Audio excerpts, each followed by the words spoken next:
What up, beauty gang? Today I'm bringing you guys a video on how I prep and moisturize my natural hair for my wig so that I retain my length during this protector style season and so that my wigs lay as flawlessly flat as possible. Like I mentioned to you guys before, wigs is my secret to what really grew out my hair this time last year, so it's that time again. And if you're interested in figuring out how I got this mystery color, stay tuned to the end of the video. Anyway, starting on freshly washed hair, I'm going to go ahead and make a curved part, as you can see here, my first section, and then I'm going to take my Jamaican black castor oil leave-in conditioner from Shea Moisture and the original black castor oil from Mango and Lime and mix those two together. And although there's supposedly already castor oil in the leave-in conditioner mix, I just wanted to make sure that I am getting the most growth out of this protective style. That's why I added the two together. But anyway, I'm going to go ahead and apply that to my section. Then I'm going to detangle with a wide tooth comb, making sure there's absolutely no tangles in the hair before I go in with my olive oil to add that extra moisture to lock in that Jamaican black castor oil leave-in conditioner and the castor oil. This just makes my hair so moisturized. Then I go in with my tangle teaser to make sure once again there are no tangles before I begin corn rolling. I've also seen people that flat twist or do a two-strand twist. It's whatever you're comfortable with, but I personally, for a very flat finish, suggest you doing a corn roll if you know how to, because at the end of the video you will see how this makes my lace frontal wigs or wigs period lay so flawlessly. So yeah, I'm gonna do those same exact steps for the rest of my hair. And by the way, if you don't know how to corn roll, there are plenty of videos already on YouTube of how to do that. Just type in how to corn roll. I know a lot of you guys ask me to do videos like that, but I'm not really with that right now. It's a little more complex that I'm ready to describe. So there are plenty of dope people who already made videos on it. Go check them out. But yeah, I applied the leave-in and castor oil mixture, applied my olive oil, detangled the section, and as you can see here, I did 2 corn rolls. Now I'm going to finish the rest of my hair off camera. And when I come back, they are all done, all moisturized, and all relatively flat. Now, if you're someone like me who has trouble with their hair drying relatively fast, this is going to help cut the drying process in half by squeezing out that excess product that is not needed. And no worries, I know it looks like you're taking out all the work that you put in, but trust me, your hair is staying moisturized. And then another thing that I help do to retain my length during this process is to apply my wild growth oil into my roots, as you can see here, and especially along my edges. I want to protect them edges at all costs. And then I go ahead and rub it in, as you can see here.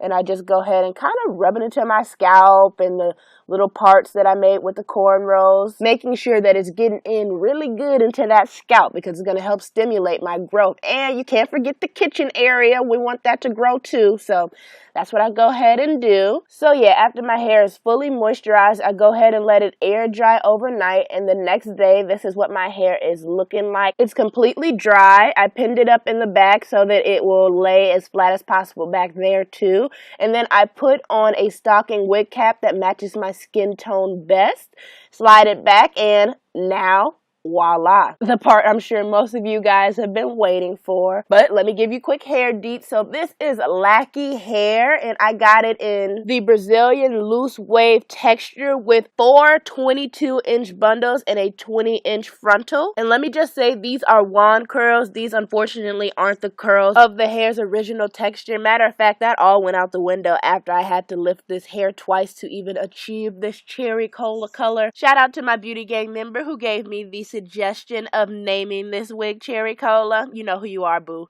But yeah, as you guys can see here, it is a super flat finish, like I said it would be. And on top of that, I can rock this protective style for 2-3 weeks without having to redo my hair. And I kid you guys not, I've done it so many times. By the time I take down my natural hair, it is still moisturized, which is ideal for my type 4 hair, and that is why it's so easy for me to retain length during these protective styles. Now real quick on how I achieved this color that everyone is so hyped about. I first went ahead and made the wig, okay? And let me tell you guys this color was a complete accident. My original plan was to have the wig be an entire purple color, similar to the tips of the hair. Anyway, alright, I made the wig. I took a 40 volume developer and BW2 bleach. I lifted the hair starting from ends to root, and I also started from the back and worked my way up. I applied the bleach, lifted the hair color, and it turned like this light brown, but it wasn't bright enough. I knew I needed damn near a blonde color to make sure it picked up that purple. So I went ahead and blow dried the hair, and then I did the same exact steps of lifting the hair color in the same day. Now, after I rinsed the hair out and conditioned it, I let it air dry until the next day, and this is where things get a little bit complicated. I used all Adore colors, and I purchased about 4 to 5 bottles of the Rich Eggplant, 1 bottle of Violet Gem, and 1 bottle of Fiesta Fuchsia, or Fuchsia Fiesta, one of the two. I had 3 mixing bowls laid out in front of me, and the goal was to have 2 out of the 3 bowls be nothing but Rich Eggplant.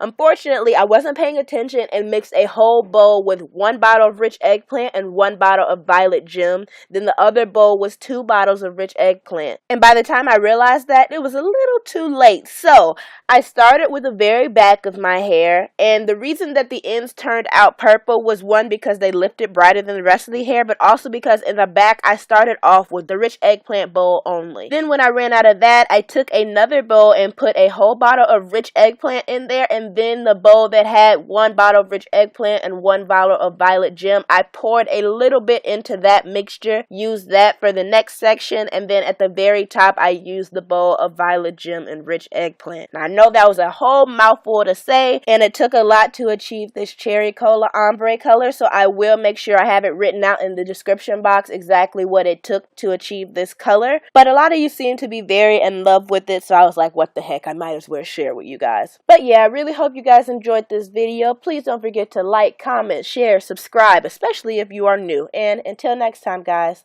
bye.